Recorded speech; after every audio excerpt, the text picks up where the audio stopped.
तो नमस्कार दोस्तों, मैं दीपक नागर दीपक इकोनॉमिक्स के इस चैनल पर आप सभी का स्वागत करता हूं। आशा करता हूं कि सब लोग स्वस्थ होंगे और अपनी पढ़ाई अच्छे से कर रहे होंगे।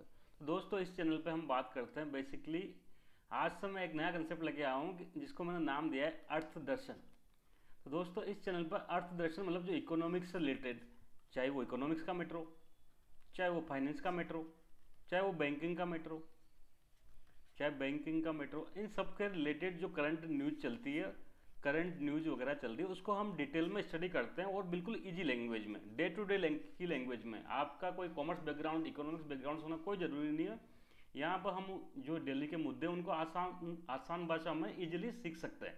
तो दोस्तों, हम आज बात करेंगे, बहुत इंपॉर्टेंट है, अगर आप लोगों ने पढ़ा होगा तो ये न्यूज़ काफ़ी चर्चा में थी कि जो वर्ल्ड बैंक है, वर्ल्ड बैंक आप सब लोग जानते होंगे कि मल्टीलेटरल डेवलपमेंट इंस्टीट्यूशन है।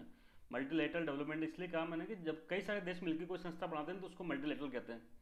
तो वर्ल्ड बैंक क्या है, पूरी दुनिया में डेवलपमेंट के लिए लोन देता है।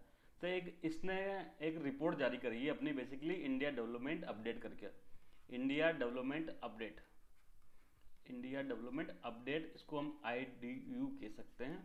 तो ये रिपोर्ट जारी करी, इस रिपोर्ट में इसने कुछ बातें बताई है, वो चीज़ हमारे लिए इंपॉर्टेंट है। तो दोस्तों, क्या वर्ल्ड बैंक क्या होता है, एक तो जनरल रिपोर्ट जारी करता है पूरी दुनिया के लिए, लेकिन कई बार क्या होता है ना, वो कंट्री स्पेसिफिक, जैसे इंडिया के लिए स्पेसिफिक, चाइना के लिए स्पेसिफिक रिपोर्ट भी जारी करता है। तो इसी क्रम में जो ये इंडिया डेवलपमेंट अपडेट रिपोर्ट जारी की जाती है। तो इस रिपोर्ट का जो सबसे मेन बिंदु था, बेसिकली इन्होंने कहा कि जो ये वर्ष चल रहा है, अभी आप सब लोगों को पता होगा कौन सा ईयर चल रहा है। तो अभी फाइनेंशियल ईयर चल रहा है 24, इसका मतलब होता है 2023-24। ये कब से कब लागू रहता है, ये बेसिकली 1 अप्रैल 2023 से 2023 से 31 मार्च 2024 तक चालू रहेगा। इसको हम क्या कहते हैं, फाइनेंशियल ईयर कहते हैं। कैलेंडर ईयर अलग होता है, कैलेंडर ईयर 1 जनवरी से चालू होता है, लेकिन फाइनेंस का काम कब कब होता है, 1 अप्रैल से स्टार्ट होता है, ये हम सब जानते हैं इस बात को। तो उन्होंने कहा कि जो ये अगला साल, मतलब जो साल चल रहा है, उसमें इंडिया की जो ग्रोथ रेट है ना, इंडिया की जो GDP की ग्रोथ रेट है, ग्रोथ रेट का इन्होंने अनुमान लगाया था। पहले कितना लगाया था, पहले इन्होंने अनुमान लगाया था 6.6%। उसको इन्होंने कम करके कितना कर दिया, उसको इन्होंने कम करके कर दिया 6.3%। तो ये कटौती क्यों की गई, वाई दिस, मतलब ऐसा क्या लगा, ऐसा क्या घटनाएं बदली पूरी दुनिया में कि वर्ल्ड बैंक को इंडिया के जो GDP ग्रोथ रेट का अनुमान वो कम करना पड़ा। तो थोड़ा सा दोस्तों हम इसके बारे में एक हल्का सा बैकग्राउंड जानेंगे। सबसे पहले तो GDP किसको कहते हैं, GDP आप सबको पता है, GDP कहते हैं ग्रोस डोमेस्टिक प्रोडक्ट को, ग्रोस डोमेस्टिक प्रोडक्ट, जिसकी फुल फॉर्म होती है सकल घरेलू उत्पाद, हिंदी में हम कह देते हैं। तो देखो क्या होना, कोई भी जैसा देश है, ये कंट्री है इंडिया, सपोज करो इंडिया का देश है, इस कंट्री में हर साल कुछ ना कुछ प्रोडक्शन होता होगा, प्रोडक्शन होता होगा। तो बेसिकली अगर ये प्रोडक्शन ही क्या कहलाता है, GDP कहलाता है। सिंपल, सबसे इजी भाषा में, कोई भी देश, जैसे मान लो कोई किसान है, किसान साल भर में कितना माल का प्रोड्यूस कर रहा है, वो उसका GDP है। कोई बिजनेस है, कोई जैसे टाटा कंपनी है, तो टाटा साल भर में कितने चीज़ें बनाती है, कितना प्रोडक्शन करती है, वो उस टाटा की GDP कहलाएगी। ऐसे देश भर में, पूरे देश में जितना भी प्रोडक्शन हो रहा है, उस सबको क्या कहेंगे, उस सबको उसके GDP कहते हैं। ये तो सबसे लेमन डेफिनेशन होगी। थोड़ा और हम डिफाइन करें तो कोई भी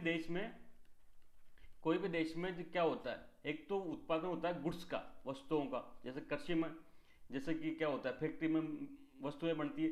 एक उत्पादन होता है सर्विस सेक्टर का, सर्विस सेक्टर जैसे कि शिक्षा, हेल्थ, एजुकेशन, ट्रांसपोर्टेशन, बैंकिंग, ये सब क्या होती है, ये सब सेवाएं होती है। तो इनका जो प्रोडक्शन होता है ना एक वर्ष में, ये प्रोडक्शन होता है, इस प्रोडक्शन को अगर पैसे में बदल दें, मॉनेटरी वैल्यू, मॉनेटरी वैल्यू में बदल दें, तो that is called GDP। Simple सी बात है, हम इसको एक और उदाहरण से समझ सकते हैं।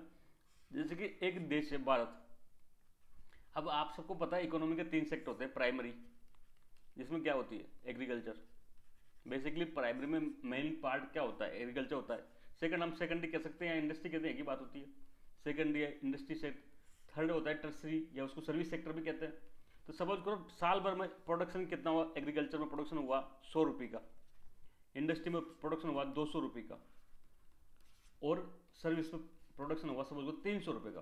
तो अभी तीनों को मिला के ऐड करते हो तो ये इंडिया की GDP कितनी है, 600 रुपये GDP है। ये इसका सिंपल सा मतलब है GDP का, कोई बहुत मुश्किल टर्म नहीं है। GDP बहुत आसान चीज़ है, मैंने इसको आपको इजी से बता दिया कि भाई ऐसी कोई बड़ी बात नहीं GDP। तो दोस्तों, ये तो सबसे पहली बात तो होगी GDP की। अब एक होती है GDP growth rate, GDP growth rate. GDP growth rate का मतलब होता है पिछले साल की तुलना में इस साल कितना प्रोडक्शन बढ़ा। सपोज करो जो फाइनेंशियल ईयर था 2022-23, इसमें जीडीपी थी 100 रुपये की जीडीपी थी, लेकिन 23-24 में जीडीपी बढ़ के 2023-24 में जीडीपी बढ़ के 108 रुपये हो गई। तो हम क्या कहेंगे कितना परसेंट ग्रोथ रेट रहा? 8% ग्रोथ रेट। मतलब लास्ट साल की तुलना में इस साल प्रोडक्शन कितना बढ़ा, that is called GDP growth rate. Simple सा, इसमें कोई लॉजिक वाली बात नहीं ज़्यादा। अब बताओ जीडीपी ग्रोथ रेट ज़्यादा होनी चाहिए कम होनी चाहिए? सोच के जवाब देना, सोच के जवाब देना। तो जीडीपी ग्रोथ रेट हमेशा ज़्यादा होनी चाहिए। 100 रुपये थी, इस साल 10% बढ़ी तो 110 होगी, फिर अगले साल 10% बढ़ी तो फिर ज़्यादा बढ़ गई। तो जितना तेज गति से जीडीपी ग्रोथ रेट होगा उसका मतलब समझो। जीडीपी ग्रोथ रेट का मतलब है बेसिकली देश में प्रोडक्शन बढ़ रहा है। भाई जीडीपी का तेजी से बढ़ रही है, इसका मतलब क्या होता है? उस देश में प्रोडक्शन तेजी से बढ़ रहा है। एग्रीकल्चर में भी, इंडस्ट्री में भी, सर्विस में भी प्रोडक्शन तेजी से बढ़ रहा है। तो इसका मतलब क्या होगा? एम्प्लॉयमेंट भी बढ़ेगा। भाई उत्पादन बढ़ेगा, फैक्ट्री का प्रोडक्शन बढ़ेगा तो रोजगार क्या बढ़ेगा? रोजगार बढ़ेगा।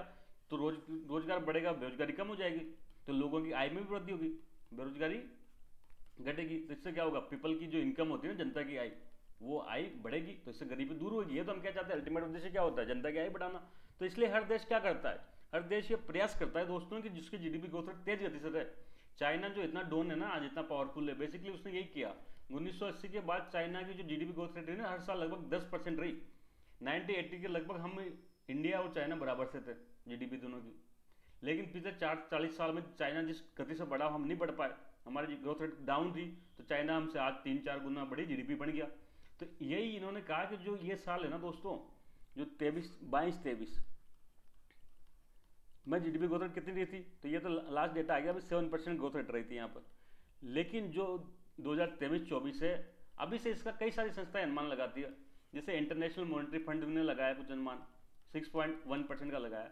इसी प्रकार से इन्होंने जो वर्ल्ड बैंक है, वर्ल्ड बैंक की जो रिपोर्ट थी इंडिया अपडेट, जो इंडिया डेवलपमेंट अपडेट रिपोर्ट होती है, इसमें इन्होंने पहले कितना लगाया था अनुमान?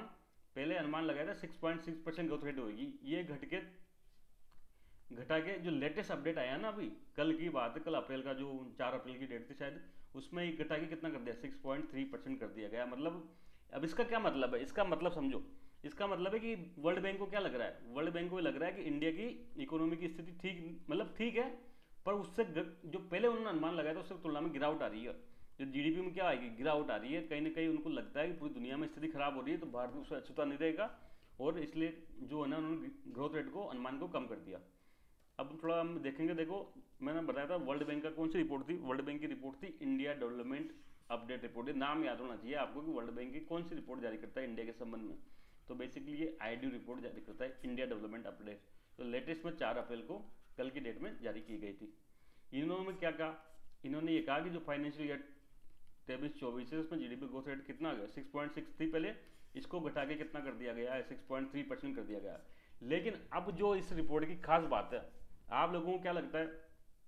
हम सबको क्या लगा? हम सबको ये लगा कि इस रिपोर्ट की 6.6% का अनुमान था, मतलब बढ़िया था, इसको घटाया, मतलब जीडीपी की जो स्थिति होने वाली, देश की इकोनॉमी की खराब होने वाली। तो लेकिन इस रिपोर्ट में फिर भी इन्होंने ये कहा कि इंडिया अभी भी स्टिल लार्जेस्ट मेजर इकोनॉमी होगी, लार्जेस्ट जीडीपी ग्रोथ वाली मेजर इकोनॉमी होगी। इसका मतलब समझो, पूरी दुनिया में कई सारे देश हैं, लेकिन छोटे छोटे देशों की हम तुलना नहीं कर सकते। मालदीव की इंडिया से क्या तुलना होगी? तो जितने भी मेजर इकोनॉमी है, बड़ी बड़ी अर्थव्यवस्था है, इंडिया है, चाइना है, ब्राजील है, इंडोनेशिया है, या यूरोपियन यूनियन है, टर्की है, सऊदी अरेबिया है, इजिप्ट है, ऐसे बड़े देशों में इंडिया सबसे ज़्यादा ग्रोथ रेट होगी। ये खुशी की बात है हमारे लिए। क्या बात है? खुशी की बात है। हैप्पी, इंडिया को खुश होना चाहिए आप सब लोगों को कि भले से हमारी जीडीपी ग्रोथ रेट डाउन हो रही है 6.3%, लेकिन फिर भी क्या होगी? इंडिया जो मेजर इकोनॉमी है, जितने भी दुनिया के बड़े देश हैं, उनमें सबसे फास्टेस्ट ग्रोइंग, सबसे ज़्यादा जीडीपी ग्रोथ रेट वाला देश होगा। बाकी दुनिया में स्थिति और खराब है हमसे। ये हमको नोटिस करना चाहिए। हमेशा हम क्या करते हैं? डेटा को हम संकीर्ण रूप से देखते हैं, जबकि डेटा को हमें व्यापक रूप से देखना चाहिए, पूरी दुनिया की स्तर पर देखना चाहिए। पूरी दुनिया में जीडीपी ग्रोथ रेट डाउन हो रही है आज की डेट में।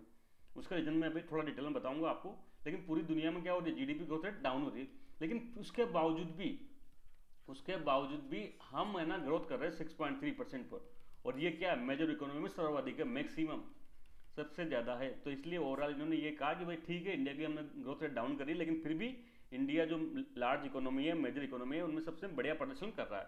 ये इनका मोटा मोटी बात कहनी थी भाई। 6% के बाद भी क्या होगा, 6% के बाद भी ये इंडिया में बढ़िया कर रहा है। अब इसका रीजन क्या है दोस्तों, इसका रीजन क्या है भाई, इंडिया में है ना जो 6.6 से घट के 6.3% तो कोई तो रीजन होना चाहिए। तो रीजन इन्होंने बेसिकली दिया कि जैसे आप लोगों को पता होना चाहिए जीडीपी गणना के कई मेथड होते हैं। प्रोडक्शन मेथड होता है, एक्सपेंडिचर मेथड होता है। तो सबसे फेमस जो मेथड होता है ना वो एक्सपेंडिचर मेथड होता है। एक्सपेंडिचर मेथड में क्या होता है, देखो क्या होना, जीडीपी क्या होता है, प्रोडक्शन होता है। अब या तो प्रोडक्शन को गिन लो, या अगर जैसे टाटा कंपनी ने कोई 100 कारें बनाए तो प्रोड्यूस हो गया। अब इसको कैसे कैलकुलेट करें, तो वो प्रोडक्शन करके क्या करेगा, बेचेगा तो सही उसको। भाई कारें 100 बनाए, उससे बेचेगा शोरूम पर। तो शोरूम पर जो आदमी जाके पैसा खर्च कर रहा है कार खरीदने के लिए, वो खर्चा गिन लो, तो क्या हो जाएगा, जीडीपी का पता चल जाएगा।